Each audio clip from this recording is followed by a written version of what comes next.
What's going on, bottom line viewers and NFL bettors? It's Mitch back here with your full betting breakdown for week number 8 of the 2022 NFL season.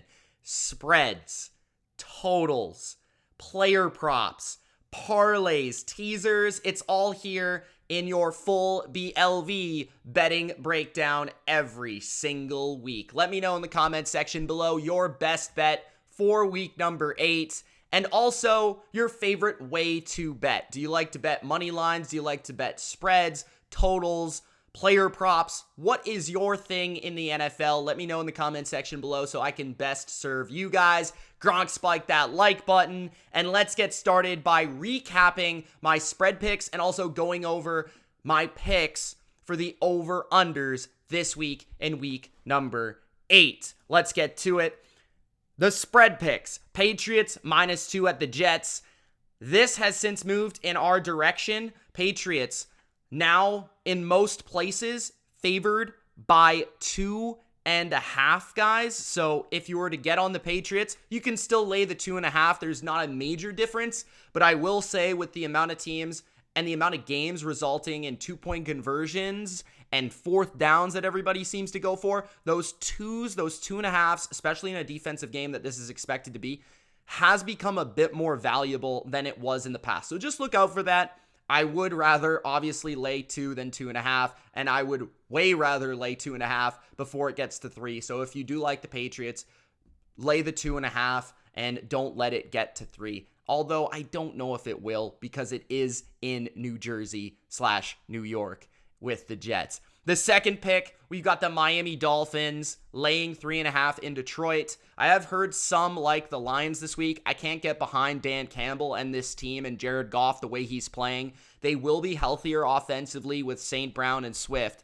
But the one area and matchup that I do like that favors the Dolphins is that defensive coordinator versus Jared Goff matchup. We have a Patriot disciple in Boyer taking on Jared Goff. And we've seen these Patriot defenses, including Brian Flores, Miami Dolphins defense, a couple seasons ago, dismantle Jared Goff. So I think the Lions offense won't be clicking the way people think it will in this game. And I think the Dolphins will move the football against a weak Lions defense. Next bet is the Raiders -1.5. Love the Raiders this week. Think the Raiders are a legit good team, and they should be favored by more, even on the road in this spot, at least by a field goal, in my opinion, over the Saints, who are missing Marshawn Lattimore, missing Michael Thomas. Those are two key pieces to that football team, so give me the Raiders. I got the Niners this week, and this actually moved in the Rams direction because of the Deebo Samuel news, most likely, and because of the injuries to Kyle Juszczyk and other players. I think there is reasoning to bet the Rams in this matchup, but this was a blind bet for me. I'm just taking the trends. I'm taking Kyle Shanahan. I'm taking the 7-0 Jimmy Garoppolo versus the Rams in the regular season. I think they do it again. And the final spread pick is the Browns plus the 3.5. Now, it will move probably to 3. You're probably not going to get a 3.5 no longer. And if you do want to take the Browns on the money line now, I think it's wise because it's at home. It's a Monday night. It's a divisional matchup.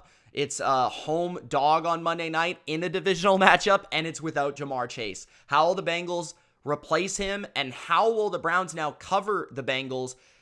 Because there's no Jamar Chase, that could actually really help the Browns because Denzel Ward could now cover T. Higgins and just make those matchups a lot, better in their favor. So I like the Browns to maybe even win that game outright. I picked them to win the game outright. So I don't mind the money line as well as taking the field goal. It's just too much value, though, to just leave without taking that field goal at home. So I like the Browns there. And then the totals. Now, I didn't give you an over-under video this week.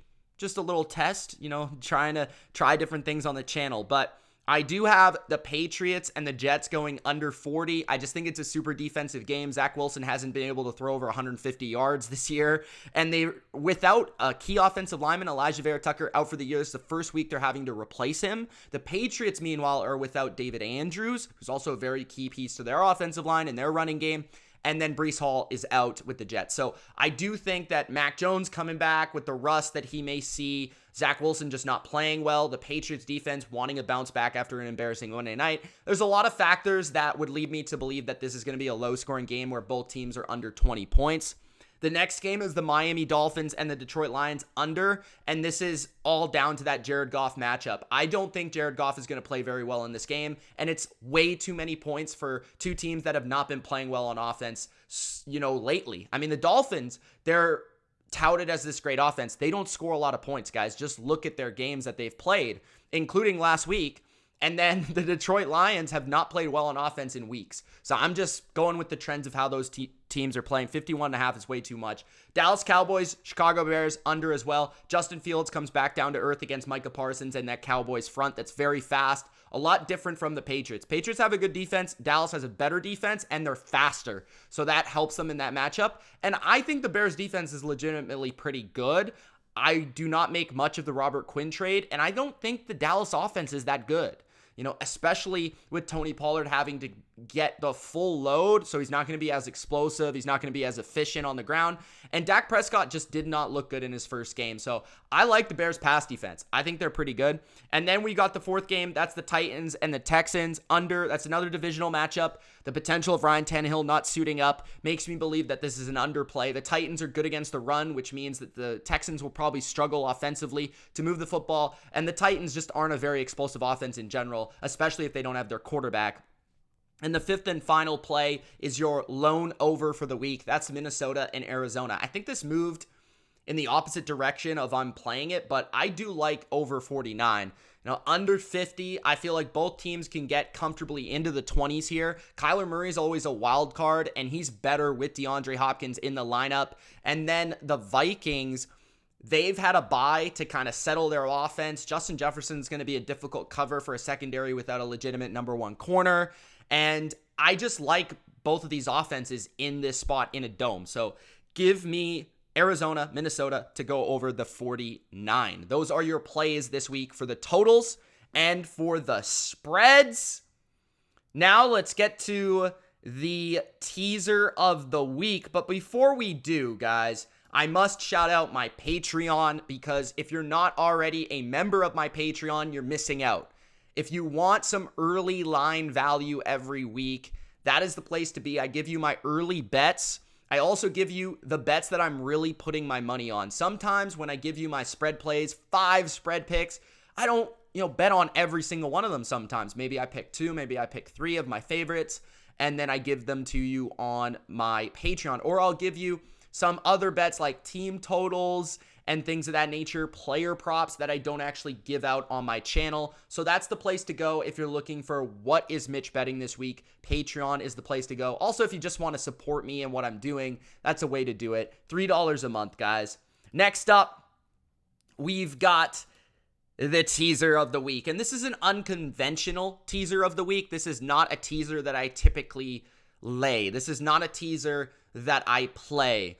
But I just don't see how neither or either of these teams, the Giants and the Cardinals, lose by more than a possession. I just don't see it. I understand they're both on the road, but Kyler Murray has a capacity to keep these games close, and the Vikings play every game close. Let's be honest. Seattle is the same way. They love to play close games, and the Giants love to play close games. Both teams are traditional coaching staffs. They like to kick field goals. They don't go for it. There's not a lot of turnovers on either side. I love both of these games in terms of just being one possession games and being able to bet on that. I'm going to take that every single time. So that's the teaser of the week. Give me Kyler Murray and the Cardinals and Daniel Jones and the Giants, both on the road to cover 9 and 9.5. Next up, we've got the Money Maker Parlay of the week. This is essentially my favorite spread plays this week. I never put my biggest bet on a parlay. I'll sprinkle a little bit here and there. I do feel good about the Raiders, the Patriots, and the Browns this week. And I feel much better about the Dolphins just winning the game outright than I do covering the 3.5. So I just threw the Dolphins money line in there. Because I do have the under on the Patriots, I also took the Patriots money line instead of laying the 2.5. Because, there is potential that New England wins this game like 17-15 15 or 16-14, 19-17.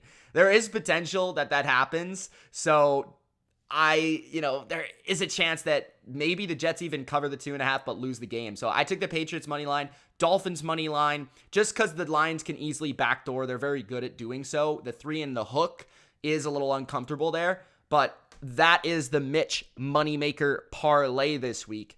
Next up, we've got the Underdog Fantasy Pick'em Parlay. If you guys are not already signed up to the Underdog Fantasy Pick'em Parlay, first time you deposit, they will match up to $100 if you use the promo code BLV, guys. If you want to support me and what I'm doing, that's a way to do it. But I'm telling you guys, Underdog Fantasy, that's the place to go to play these player props. Right now, I'm on a roll in the NHL and hockey, because they've got hockey, they've got basketball, they've got baseball. So if you're a fan of any of those sports, it's not just football.